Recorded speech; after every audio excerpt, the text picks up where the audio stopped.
Welcome to this Mascot Audio Deep Dive, a thoughtful exploration of engaging conversations, powerful ideas, and transformative insights. Let's dive in and uncover the stories and themes that resonate at the heart of the discussion.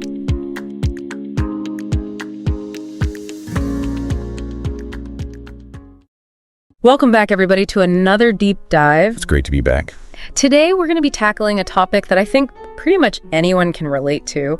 We're diving deep into conflict. And specifically, we'll be looking at sociological conflict theories. So this is really about understanding why disagreements and disputes happen not just between individuals, but like at all levels of society. Yeah, you can think about it kind of like getting a new set of lenses. Yeah. You know? Each one of these theories that we're going to be talking about kind of offers a unique perspective on this issue. Yeah. And it's a complex issue. Conflict is. Yeah. You know, it helps you analyze anything from like a little squabble to like these huge societal clashes. Exactly. Yeah. And, you know, full disclosure, the source material that we're working with here is pretty dense. Yeah. But it is insightful. Yeah. And I think, you know, it really lays out these key theories in a way that like we can unpack them together. Yeah. And hopefully give you some frameworks for thinking about conflict in your own life, in your work. Yeah, wherever it might pop up. Yeah, whether it's personal or political. Mm-hmm. So why don't we just jump right in? Let's do it. Let's start with kind of one of the heavy hitters here. Okay.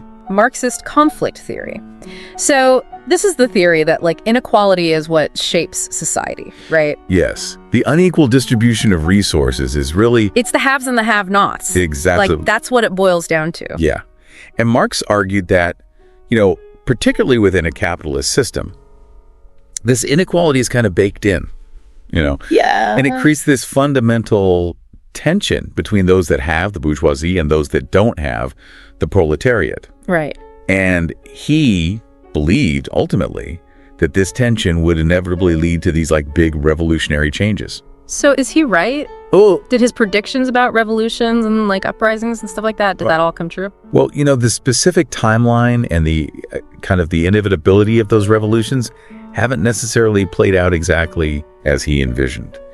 But I think that his core analysis is still incredibly relevant. You know, the idea that unequal resource distribution fuels conflict is still such a powerful lens to look at society through, right? Yeah, okay. Even if the outcomes are maybe more nuanced than just outright revolution. Right, like maybe it doesn't always lead to revolution, but it definitely leads to... Yeah, definitely leads to tension. Yes. Yeah. Okay, so that's Marx. So then you have Max Weber coming in and kind of adding like a social and political layer to it. Yes. Weber agreed that inequality is a major factor, but he really emphasized, I think, the role of these charismatic leaders. You know, those that could really rally and mobilize groups. Oh, interesting. And the legitimacy of authority, he argued, is crucial. Okay. When people stop believing in their leaders, conflict becomes a lot more likely. It's like when a company, you know, and the employees like lose faith in the CEO. Absolutely. And then like all of a sudden everything's questioned. There's dissent and like potential for like strikes or walkouts or, you know, whatever. Yeah, that's a great analogy. Weber's insights are, I think, really helpful to explain how that, you know, that perceived legitimacy or that lack thereof really impacts how conflict's going to unfold. So now Dahrendorf comes in and like shakes things up a little bit by saying like, hey, conflict's not always a bad thing. Right. It could be positive and like necessary for progress here. Exactly, yeah. He made this distinction between what he called endogenous conflict. Endogenous. Conflict, which is kind of arising from within a system. Okay. Versus what he called exogenous conflict, which comes from these external pressures. Okay, so like internal versus external. Yes, exactly. So like, if we think about that company analogy again, you know, we could think about endogenous conflict as like, let's say, different departments competing for resources or influence. But then you have like these exogenous conflicts that would be coming from outside, right? Yeah. Like, let's say new regulations, new competitors come into the market. Disruptions like that. Can you give me like, what would be like some real world examples? Sure. Of how those like play out? Yeah, so like if we think about endogenous conflict, think about maybe departments vying for a budget within a company, right? Yeah. Now, if it's managed well, that can actually be a good thing, right? Okay. It could lead to innovation. It can lead to more efficient resource allocation. Oh, interesting. Whereas like an exogenous conflict, like a new competitor disrupting the market, that might force the company to adapt and innovate to survive. Okay. So they might come out stronger. So what you're saying is like conflict is a catalyst. Yes. It can cause positive change, whether it's, internal or external. I think that's a great way to put it, yeah. So it's not just about avoiding conflict, it's about understanding it. Absolutely. Okay. So we've got those. And then we have a theory that I feel like is a little more optimistic, the pluralist perspective. Okay, yeah, the pluralist perspective. This is like, healthy societies can accommodate like different groups and like find ways to compromise. Right? Exactly. Yeah, pluralists see conflict as just a natural part of negotiation and power dynamics, right? Mm-hmm. It's something to be managed through dialogue and collaboration. It's not something to just shut down in fear. Yes. Like pretend it's not there. Yeah. Right. That's not going to work. Yeah, right. So it's more about like, think about a group project. Yeah. Everyone comes with their own ideas, and then you have to negotiate and compromise to like get to a shared goal. Exactly. Recognizing that diversity of viewpoints and then figuring out how to like reconcile them. That's like pluralism. Yes. In action. Okay. So that's that. Now we've got this other one, the structural functionalist theory. And this one is like the opposite in a way. Yes, that's why. Because they see conflict as like disruptive, almost like a disease. It's a disease. It's a problem. Like, oh no, conflict, we have to get rid of it. Exactly. And they really view society as like this functioning system. Okay. Where each part has its role, its function, and conflict is like this disruption to that. So they're all about like order and control. Yes. Maintaining that stability and cohesion in the system. So think about like, when there's like a sudden change at work, like you get a new boss or there's like a merger and it just like throws everything off. Yeah. And the structural functionalist would say, oh, that's why there's all this like stress and conflict now. Exactly. Yeah. That highlights the interconnectedness of everything. Okay. And then how like these disruptions can cause that strain. Cool. So we've kind of gone through some of these like basic theories, like foundational conflict theories, but there are other like lenses that we can use to understand this, right? There are, and they get even more nuanced and I think a little more complex and explore, kind of the psychology behind it. Yeah. So this theory of structural balance, for example. Yes. This is one that I think is like, it sounds really abstract, but it's something that we all experience. I think we do, yeah. It's this idea that, it really focuses on liking and disliking within groups. We tend to, like people, our friends dislike, people our friends dislike. It's true. Even if there's no real logical reason for it. It's like the enemy of my enemy is my friend kind of thing. Exactly. It's not always rational. It's not, no. But it does make sense in a way. It does, yeah. Because we're social creatures. Yeah. It explains how people choose sides. Just like alliances and stuff, not even like a rational, objective look at a situation. Mm-hmm. And I think that's a really important takeaway, right? Is that our relationships and our social networks really influence our perceptions of conflict. Yeah. Okay. Let's talk about something that's like really relevant today. Ethnicity and culture. Yes. In conflict, right? So like ethnicity can be such a powerful symbol. It can. Yeah. And, any perceived threat to that ethnic group can trigger, these really intense reactions, even violent reactions, right? Yeah. So understanding how cultural differences influence these conflict dynamics, I think, is crucial. It's like if you've got these two cultures, right? And one of them is like really into like direct confrontation. Yeah. And the other one's all about like keeping the peace and harmony and saving face. Like you're going to have misunderstandings. Absolutely, yeah. And it really underscores, I think, the importance of cultural sensitivity. Right. And really actively listening and trying to understand those perspectives. Yeah. Have you ever been in a conflict where you felt like culture played a big part? Oh, yeah. I mean, I think it's a constant learning process for me, Recognizing that conflict is socially constructed, right? What does that mean, socially constructed? Well, I mean, Lederach is a conflict resolution scholar.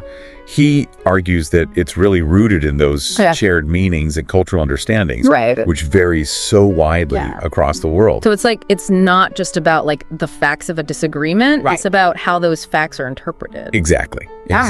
Oh, wow. And we can't forget about Turner's role theories, which, highlight how like the roles we inhabit, those expectations shape conflict as well. So like if your role is a role of authority, like you're the boss or something, it's going to change how you behave in a conflict. Absolutely. And sometimes, individuals can get trapped by those roles, right? Where they dictate certain actions, even if personally they would desire maybe a more peaceful approach. Right.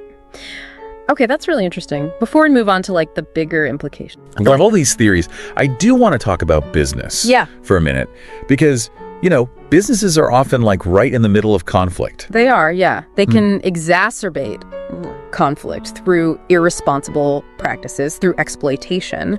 But they can also play a vital role in promoting peace and stability. And there's this concept of the triple bottom line.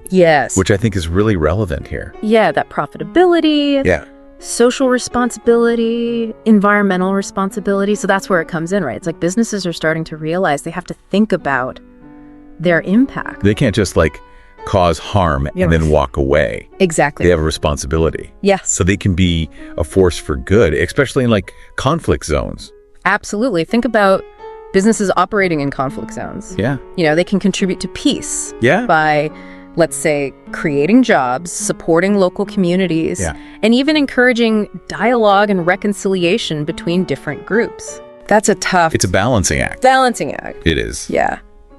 But if they can do that, I mean, the impact could be huge. It really could. It could be huge. And it really shifts that, dynamic away from just extracting resources to being a real partner. Like an investment in the future. Exactly. It is. It really is a balancing act, especially, I think, when you consider, sustainable development. Can't really happen without peace, right? And lasting peace, I think, requires really addressing those underlying economic and social issues. It's not just about like throwing money at it. No, not at all. It's about really understanding what those root causes of the conflict are.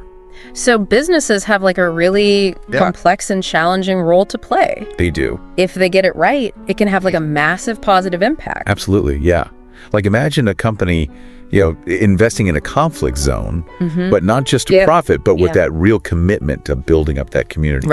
Providing jobs, supporting initiatives, maybe even using their influence to, encourage this dialogue between groups. I think that's really where it shifts from just extracting resources to being a real partner in that future. Okay, so we've covered a lot here. We've gone from Marx to Weber to Dahrendorf. We've looked at all these different lenses for understanding why conflict happens, how it escalates, how we can maybe resolve it. But I want to pause for a second and connect this back to you, the listener. Why should you care about all these theories? Well, because they're not just abstract ideas. These are tools that I think you can use every single day in your own life. I mean, imagine you're having a disagreement at work. Right? Let's say it's a conflict over resources or priorities, right? If you can understand those underlying power dynamics, if you can see, okay, well, maybe this person's acting out of a perceived threat to their status, right? You can approach that conflict differently, less emotionally and more strategically. It's like having this mental toolkit, right? It is. And you can pull out the Weber wrench when you need to, or, the Dahrendorf screwdriver when you're trying to figure out if this is actually like a good conflict or a bad conflict. Exactly. And you can even use them, I think, to make sense of those conflicts that you see in the news every day. Oh, totally. Yeah. I mean, think about how often ethnicity and cultural differences are used to fuel conflict. Right. Understanding those dynamics, can make you a more informed citizen, less susceptible to propaganda, those simplistic explanations. Right. Okay. So we've explored those big sociological theories. We've looked at culture, identity. We've even touched on how businesses can be, either part of the problem or part of the solution when it comes to conflict. But before we wrap up, I do want to leave you with one final thought.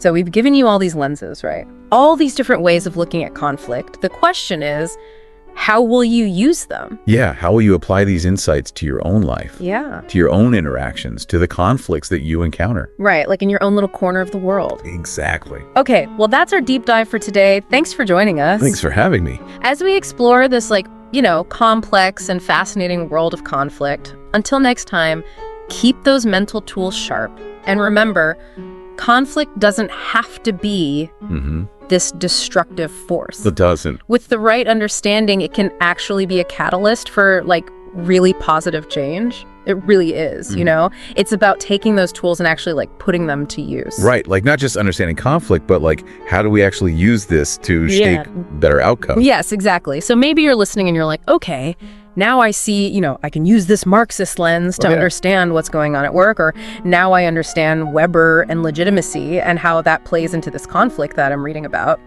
Yeah. But I think the important thing is that, it's just a starting point. Yeah. These theories. Learning? Yeah, keep learning. There's so much more out there. I mean, tons of books and articles and resources. Yeah. So we've given you kind of the foundation. Yeah. Now go explore. It's up to you. All right. Well, that brings us to the end of our deep dive. It does. Into sociological conflict theories. Wow. We covered a lot. We did. We went from these basic ideas about inequality and power, all the way to how culture shapes our view of conflict. It's fascinating. It is. And we talked about how conflict can be a good thing sometimes. Yeah. So hopefully you're walking away from this with a new understanding of why it happens, what makes it worse, and maybe even how to deal with it better. Absolutely. So keep those lenses handy, and remember, conflict is just part of being human. It's not something to be scared of. Yeah. With the right knowledge and the right mindset, Yeah. It can even be a good thing. Yeah. Awesome. Well, thanks for joining us. Thanks for having me. And we'll be back soon with another deep dive into a new topic. Yeah. So until then, keep those mental tools sharp, keep asking questions, and just keep learning. Keep learning.